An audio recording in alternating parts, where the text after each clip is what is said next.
Notable here, we never know when something's anti-Semitic, right? We don't know what's in people's hearts or minds. In the same ways that racism is systemic, it doesn't really matter if people have good intentions or bad intentions or what. It's the effect that matters and the disparate impact. We don't know what people think about Jews. But when other districts are making accommodations, when the state suggested accommodations, when there are simple fixes and a minority community comes forward and says, we are aggrieved and here are the simple fixes that, by the way, other people in neighboring towns and cities are doing, will you consider it? And they say, we don't have time to discuss that. We will vote that off the agenda. We respond with hostility and indifference. Some people who came forward were called bullies by members of the school committee. We don't have to guess. That is the hostility and indifference of Pharaoh, who says, leave, I have no time to be bothered with you. You're pests. That's the message we've all heard. You're like bugs. We don't care. So we've asked, and we've asked for months now. I was on meetings months ago with all of the school committees and superintendents. The Alliance has led efforts for a long time once we noted the issue. We're not asking anymore.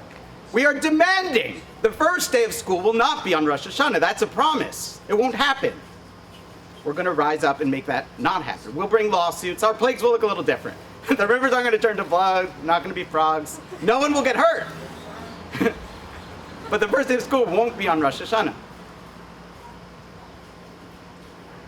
I think also the school committee, at least the members that voted not to entertain discussion of this, need a little lesson about what Rosh Hashanah is.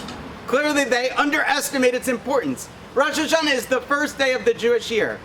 We pray and we have apples and honey and all of these things because we recognize that the first day of the year is not just the first day, it is the head of the year. And the head of the year means that it sets the tone for the entire year. That's actually what the whole holiday is about. That's why it's so important.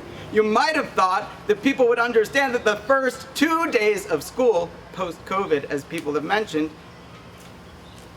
is the same thing.